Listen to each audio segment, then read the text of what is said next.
you can literally wake up to sales in your inbox, which is an incredible feeling.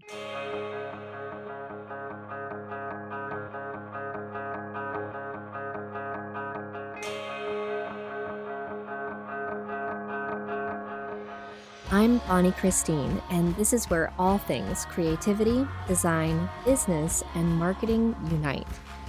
I'm a mama living in a tiny town tucked right inside the Smoky Mountains, running a multi-seven-figure business, doing the most creative and impactful work of my life. But when I first set out to become an entrepreneur, I was struggling to make ends meet and wrestling with how to accomplish my biggest dream of becoming a fabric designer.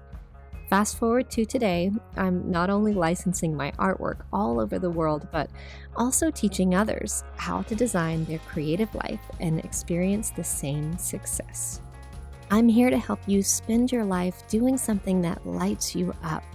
I'll help you build a creative business that also creates an impact, changes people's lives, gives you all of the freedom you want, and is wildly profitable. Welcome to the Professional Creative Podcast. I think one of the best things about being a creative entrepreneur is the freedom that it builds into your life so that you can work from anywhere in the world at any time that you choose. If this is something that you have ever dreamt about, this episode is for you. I'll be covering 10 different business models that let you work from anywhere at any time. It's really not a dream anymore. There are so many people in so many different industries making this come true for themselves. And so in this episode, we're exploring all of these different models that can help give you flexibility to work when you want and from where you want. These business models can allow you to pursue your passions, generate income, and create a lifestyle that really aligns with your values. Just imagine working from where you want. Now, some of you are going to be thinking about working beachside or in a cozy cabin in the woods, and others of you just want the freedom to travel when you want to travel. And some of you, like me, just want to be able to work from home. I have been intentionally pursuing location freedom for the last 14 years. And it doesn't happen by accident. It only happens with a lot of intention and clarity around what you want for your life. But I can assure you that it's possible and it's worth it. For me, this whole idea means that I get to live in a tiny town tucked away in the Smoky Mountains where my parents live and David's parents live and my sister lives, and we get to raise our children here. And I get to work from home, which is really all I've ever wanted, to work with my little kids alongside of me and be able to travel and work from wherever I wanted to. So, with that, take a deep breath and let's dive into these 10 business models. We're going to explore the benefits. Now, there's no way that I could cover every single one of them in depth in this one single episode, but I am going to provide you with some actionable steps to help you take the first step in getting started, and also talk about the benefits and some of the challenges with each of them as well. So, are you ready to unlock your potential? Let's get started. Number one is freelance services. So there's so many different opportunities for you to offer your skills in graphic design or writing or illustration or web design or, stationery design, and you can work with clients remotely.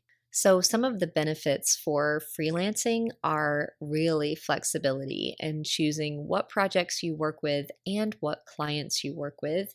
Your ability to, of course, set your own hours and also your own rates on a project by project basis. And also some really cool opportunities for potentially networking and building a really diverse portfolio of whatever work it is that you do.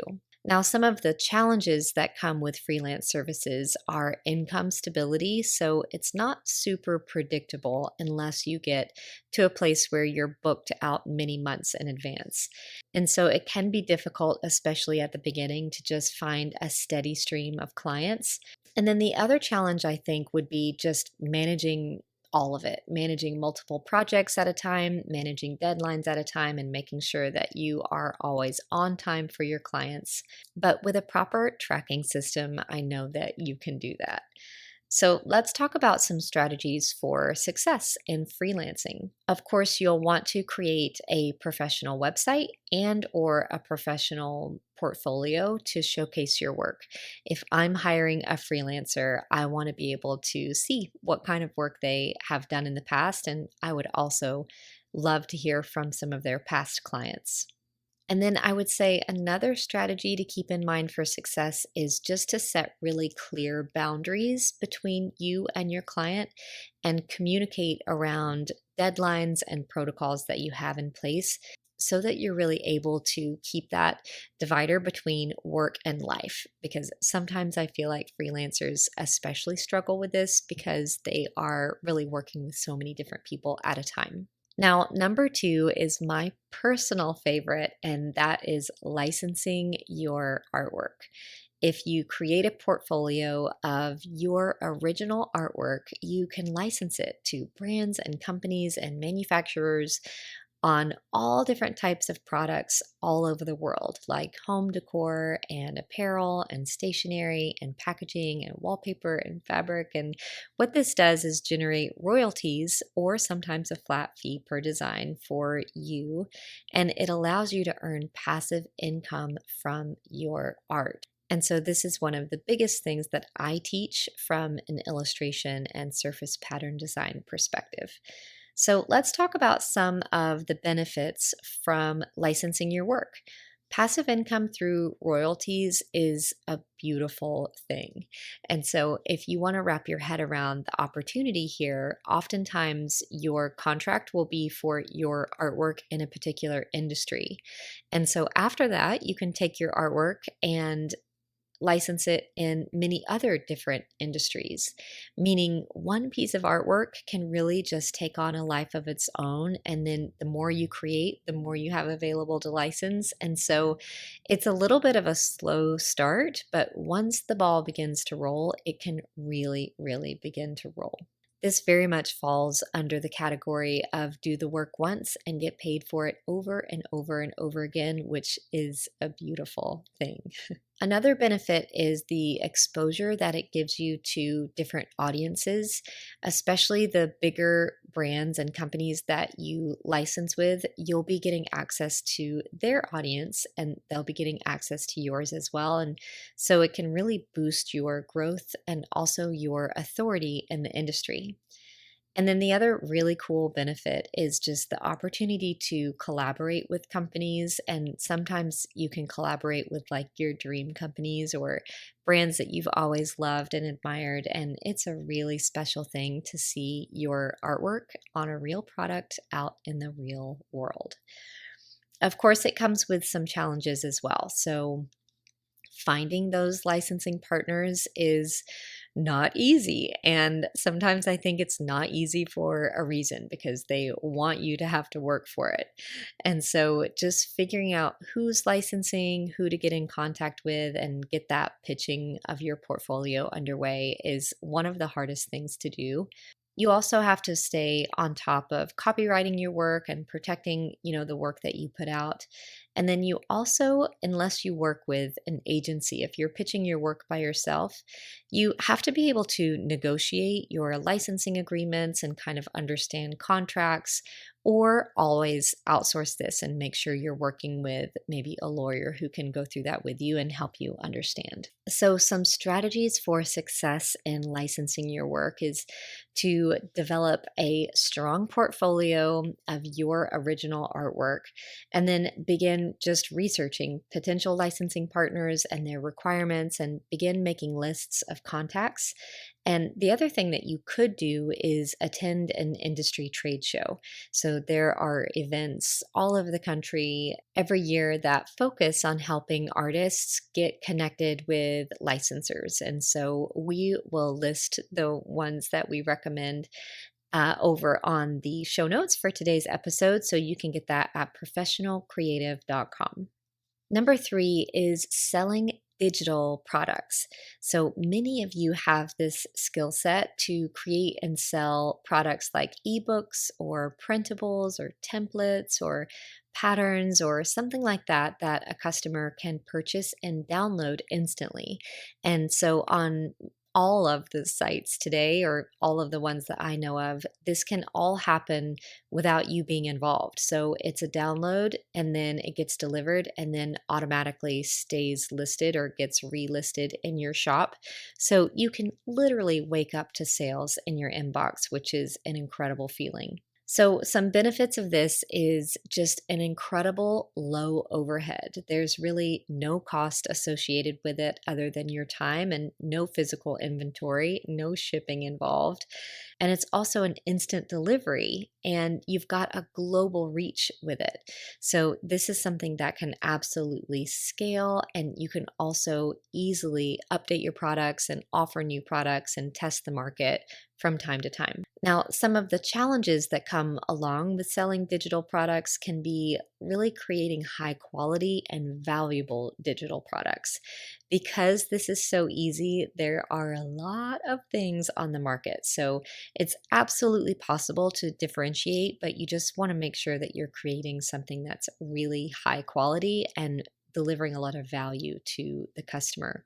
Because they are downloadable, they can also be a little bit difficult to protect. So you have to do your due diligence and put your name and your copyright on them. You have to actually copyright them. And then from there, I just do my best and go with it. But sometimes you'll have to really work through people who've downloaded it and then shared it or sent it to a friend or copied it or, relisted it for sale with their name on it and things like that. So sometimes I don't give my very best work as a download, but I will do lots of PDFs and templates and workbooks and ebooks and things like that as well. So if you want to get started in selling digital products, you'll first of all want to get crystal clear on your target audience and exactly what they need. And then you'll go into developing digital products that provide solutions and really, really benefit your audience. One person that this makes me think of is my friend Coley Kuiper. So Coley is a mom to 7. She's an artist. She's an incredible creative. And she is working on a digital download, a subscription or membership-based digital download for moms who can purchase this and have art projects and things for their children to do over the summer that are all beautiful and nature inspired. And she's done such a beautiful job identifying that target person, the mom who really cares about her children being creative and having creative activities, and also just infusing nature and beauty into their arts and crafts as well. And so it's just such an easy yes for me. This is what me and my kids are going to be doing this summer. Anyways, I'm sure you're curious now, so we'll link up Coley Kuiper in today's show notes as well. So you can go over to professionalcreative.com to get that. Number 4 is affiliate marketing. And so this sometimes gets a bad rap, but hear me out. For all of those things that you find yourself recommending to your friends and your audience all the time, you might as well grab an affiliate link in order to do so. And I think that that's really the key, that you only promote things that you would honestly be promoting with or without an affiliate link. I think we get a bad taste in our mouth from this sometimes because people use it just to make a quick buck. But really, what you should do is only suggest the things that you love and you use and you highly recommend. And then you earned it. You deserve to have a kickback on that as well. And so, promoting products or services from other companies or other educators can help you earn a commission for every sale that's generated through your unique link. Now, the way that this works is that it's at no extra cost to the customer. It's at a cost to the person who's providing the service. They pay you. So it's a great way to just build in a little bit of extra income here or there. Amazon.com has this. Tons of art supply stores have the ability online to give you a referral link. And then anytime that you are referring courses or classes or platforms like Skillshare or email service providers or, anything like that, you can just pause, check to see if they have an affiliate or a partner program, and then sign up and be able to start creating income from the things that you're likely suggesting all of the time, anyways. So, some of the benefits to this are obviously really low startup costs. It's also a beautiful way to just create passive income. And it's also a really fun way to work with various brands and products that you love. Now, some of the challenges we've already talked about, but it's around that trust and credibility with your audience. You mess up one time and promote something that isn't a good fit, or you are just doing it to make money, and you'll immediately lose trust with your audience. So you've got to make sure that it's the right fit, that you really do recommend it, that you've experienced it firsthand, and that you are passing it on as a favor to your audience. So, some strategies around this just to be successful are to use a link anytime you can when you're going to be talking about something. And then just make sure to always communicate that with your audience and let them know about your personal experience. I always think tell a story, draw them in, let your audience know why you're recommending it and using it and what it's done for your life, and that will help build that confidence. Number 5 is education and teaching through online classes. So, developing and teaching online courses or tutorials in whatever your area of expertise is. And you can use all different kinds of platforms too, like Skillshare or Teachable or Udemy. And then you can share your knowledge with students from all over the world and generate revenue through your sales and your subscriptions. Now, you can also host this kind of thing on your own platform. So, if you have your own website and you use a product like Kajabi or something like that, then you don't have to go through a third party like teaching platform. You could just run the course or the class on your own as well. And typically, you'll make a little bit more extra income that way, as long as you have the traffic and the audience, to send it to. So many benefits to teaching online. One of them is your ability to reach a global audience. I mean, how incredible is it that you can teach an online course and someone all the way across the world can take it? And vice versa. I love learning from people all over the world. It's also an incredible source of passive income, and you can also really work to establish yourself as an expert in your field. Now, I also think that it does quite a lot for helping you perfect your very own craft. And I also think it's just a beautiful way to really turn around and serve your industry and serve those around you. I actually did an entire podcast episode on this, and it's one of our most successful, most popular episodes, and it was number 6, titled Creative or Educator. So, episode number 6 is all about education as a creative. So, some of the challenges here are just creating the actual content. With so many online courses today, you really need to focus on your content and make sure that it's really high quality and, most importantly, really gets results for your students. and then, of course, marketing it to attract people. And so, if you use a third party site like Skillshare or Teachable, then they handle some of the traffic for you. And if you are running it on your own platform, then you're in charge of marketing it and driving traffic to it and just making sure that people know about it. And then, of course, the student experience and making sure that you're really there to answer their questions and give them feedback, and just managing the whole student experience is something that takes a lot of effort as well. But if you want to get started in this, some strategies for success are to really work on choosing the platform that aligns with your goals and your audience. I've mentioned this before, but we use Kajabi. We love Kajabi. We use it for everything from our membership to our courses to our landing pages to our website. And so it makes everything really easy. Now, you can go check out Kajabi. We'll put it in the show notes for today's episode, so you can get that at professionalcreative.com. Now, you'll also have to work on developing a curriculum that really focuses on not only value, but the flow of building upon each other so that the course feels natural to take and easy to find success with.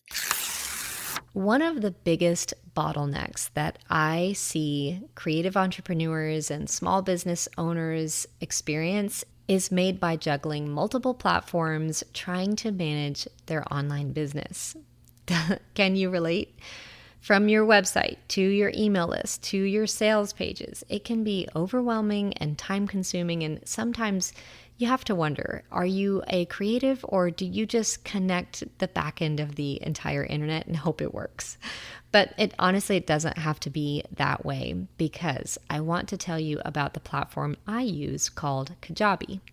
Kajabi is the all-in-one platform that I personally use to manage my membership, my online courses, my classes, my workshops, my sales pages, my opt-in pages, and honestly, even my actual website is hosted on Kajabi. And let me tell you, it's a lifesaver to have everything under one roof. So my website, bonniechristine.com, and the podcast's website, professionalcreative.com, are all entirely built out on Kajabi by me. I didn't have to hire a programmer or anyone else to come in because the designer is that easy to use. Kajabi honestly lets you say goodbye to the headaches of managing multiple platforms and connecting a million things.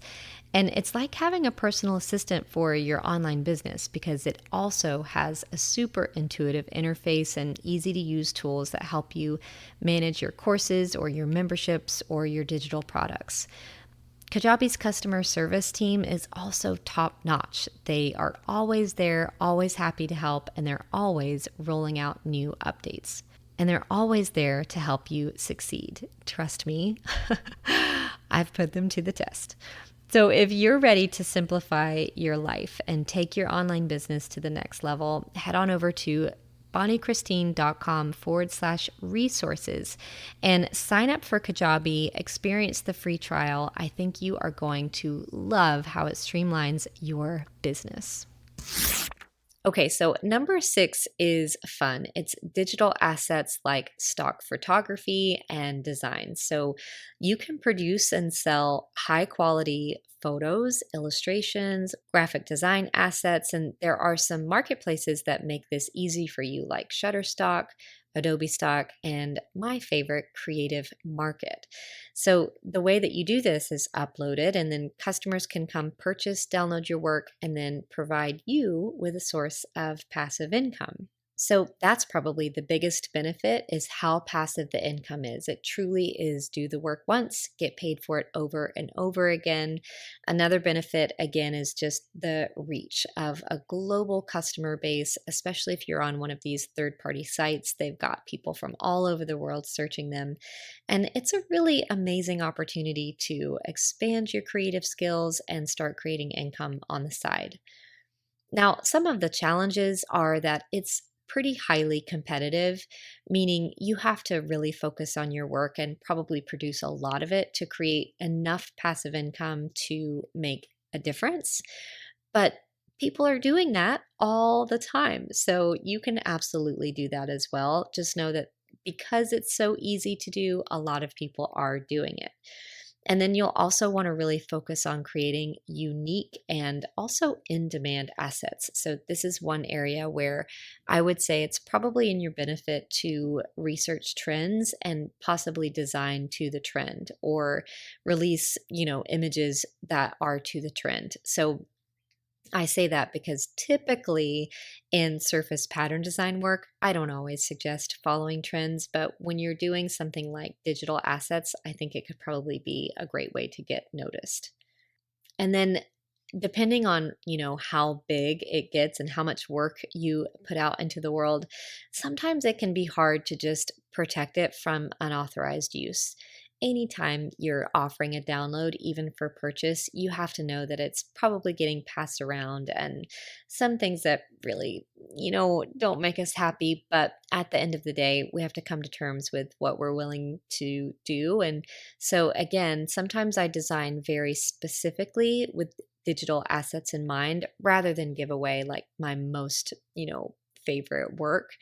So, with that in mind, it can be a beautiful way to create income. So, the strategies that I would say to use in order to get started are number one, identify trends and then see if there are any gaps in the market. See if there's any platform that doesn't have quite what you want to offer, and then fill that gap. And then also work to create really high quality assets that really give the customer everything they need.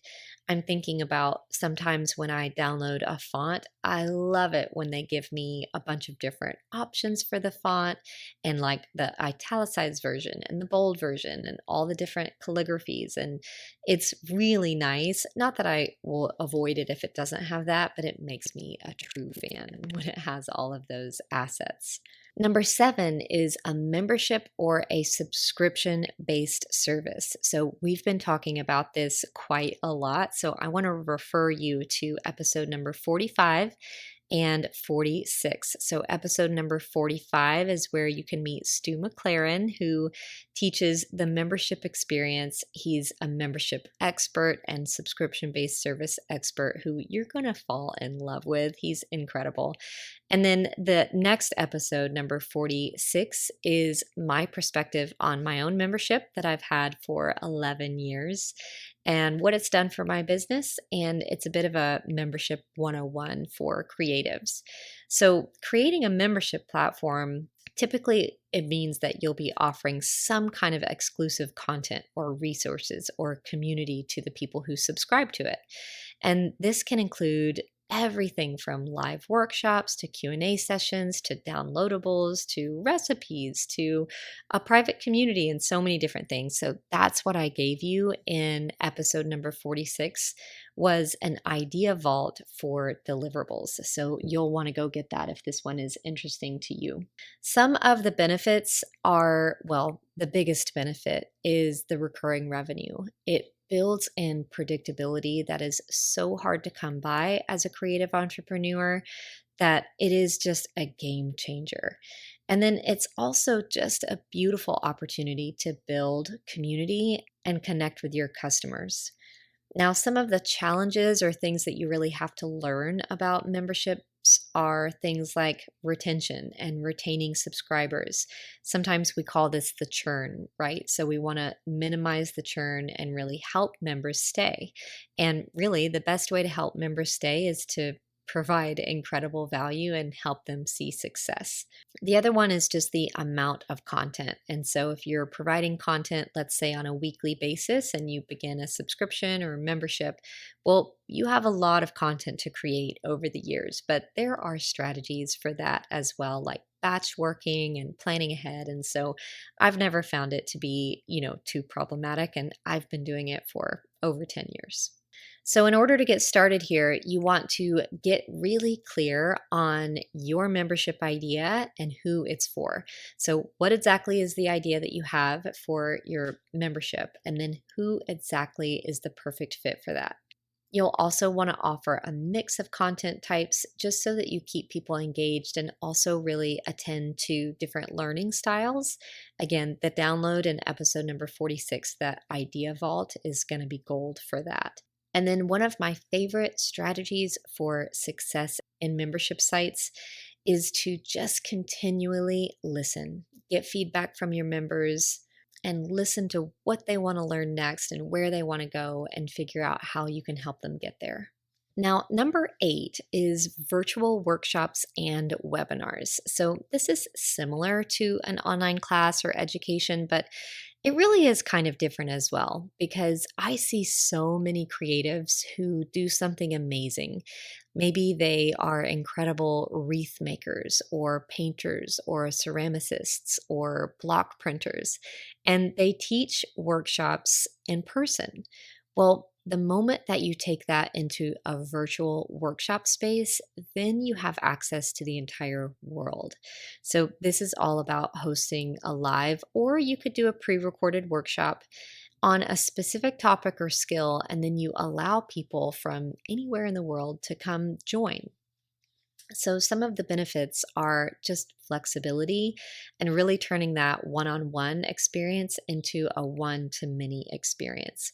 You can reach such a wider audience when you move it to virtual, or at least offer a virtual atmosphere. And side note, if this is something that you do, if you offer in person workshops and you just don't know about offering that virtual, maybe you could hire a videographer to come and record your in person. And then with some editing afterwards, you could turn that into a virtual option that you have available for sale, which could be a really fun way to just kind of do double task. So, if this one has you excited, the way that you would get started is to research platforms and make sure that you're hosting that virtual event on the best one. Now, this can be as simple as a pre recorded video or a live Zoom call, or it could be hosted in like a different platform for webinars. But I would say keep it simple and just make it available. Something that I think you'll really want to do and focus on if it's a live virtual experience is to remember to involve the people who are attending and make it as interactive as possible. Maybe they're working alongside of you or can show you work or unmute and ask you questions, but that's a really fun part to incorporate them in as well. Number 9 is group coaching or mentoring. So, you likely often find yourself giving someone advice. Maybe it's one on one, someone who wants to meet up for a meal and ask you questions or something along those lines. Or maybe you do small group coaching in person.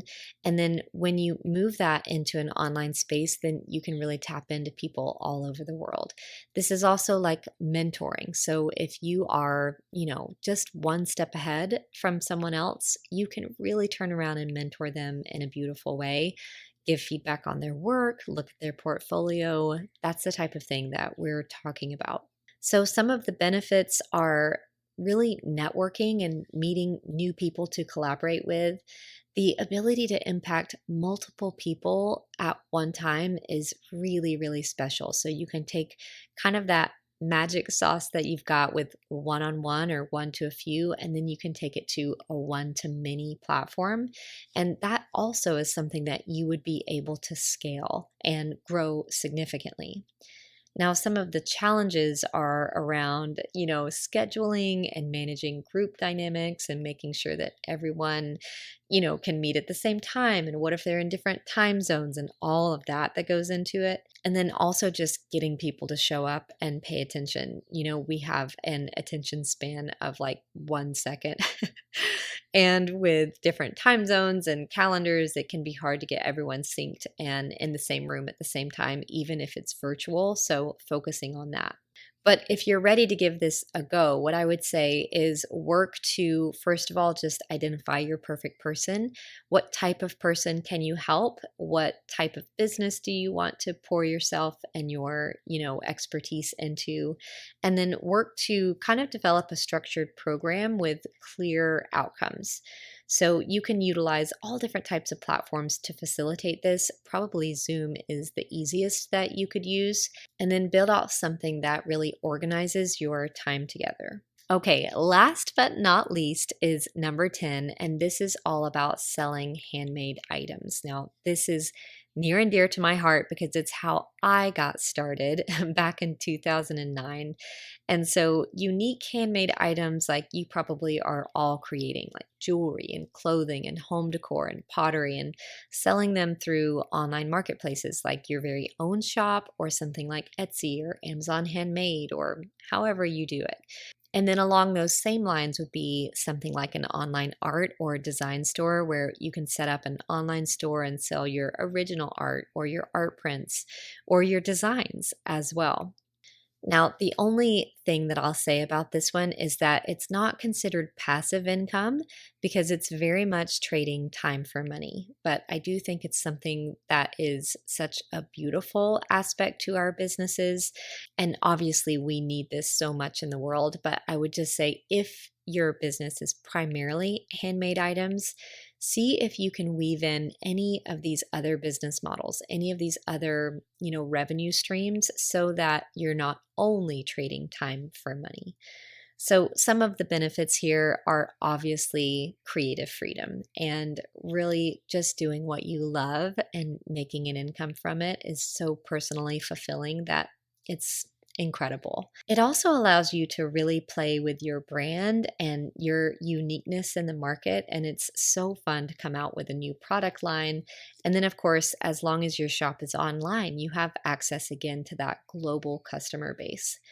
Now, some of the challenges if you're working solo, as I know so many of you are, is managing the production of it and the inventory and then getting it all packaged and shipped and all of that stuff. And then also pretty quickly as you begin to find success is balancing your creativity with more of the business responsibilities and just keeping it all, organized and straight in your mind and on top of both of them. And then unfortunately, one of the challenges is competing with, mass produced items at lower price points, which is all goes back to your branding and your voice and why it's worth so much more because you, a real person, made it by hand. So, if this one has you excited, then I would just work to really identify exactly what you want to create and who you want to sell that to. And then begin to optimize your online store for things like product listings, for search and conversion. If you're on Etsy, I'm always thinking about Tiffany Emery. So, Tiffany is a 7-figure Etsy seller who teaches you how to set up your shop for success and how to really, really utilize the power of that platform. So, we'll link to Tiffany in the show notes of today as well, because you are going to want to build out an effective marketing strategy to help people find your handmade items. So that's the list of 10. Now, something that gets really, really exciting is when you begin layering these into your single business. And that's what we call multiple streams of revenue. I think 9 out of 10 of these are also considered passive, recurring, or residual revenue, which is that type of revenue that really allows you to still create income even if you're sleeping or even if you're on vacation. And so the more you can layer in, the better. But you have to go one at a time. And as we wrap up this episode, I just want to make sure that you're not feeling overwhelmed and inspired inside. The whole world is full of opportunities for creatives just like you. And embracing this location freedom can open doors to so many new experiences and connections and personal growth and fulfillment. And it's important to remember that taking that very first step is often the most challenging part of the entire journey, but you have the power to make it happen. So, to keep you from feeling overwhelmed, I want you to start by just choosing one or two of these business models that resonate with you and align with your creative passions, and just begin to break down and choose one path to start making forward progress on. So, here are some action steps to get you going. Number one, reflect on your strengths, your passions, and your goals, and really identify which business model you want to pursue first. And then research that chosen model. Begin gathering information on how others have found success in similar ventures and noting any of those potential challenges that we, went over as well, and just find a way to sink your teeth into it. Like, I'm obviously thinking about the membership. And if you want to begin a membership, you should probably go check out Stu McLaren and see what he's doing with the workshop and the membership experience. And just try to figure out a way to learn everything you need to learn about that model as soon as you can. Then, what you want to do, step 3, is to just begin writing down short-term and long-term goals for your business and include those milestones and big rocks. So if you need a way to do this, you can download my map that I highly suggest called Your Path to Success. And that's episode number 4 of this podcast. It's a download and it'll help you map this whole thing out. Because you've got to develop a clear plan of action and just break those big things down into smaller, achievable tasks. Remember, success does not happen overnight, and there will be challenges along the way, but with persistence and dedication and just a willingness to learn and adapt, you can create a thriving, location-independent creative business that not only aligns with your passions and values, but brings you so much joy. So take a deep breath and believe in yourself and take that first step towards living the life that you've always envisioned as an entrepreneur. The world is waiting for you, your unique contributions, and your journey starts right now. Don't forget, there's room for you. You've got this.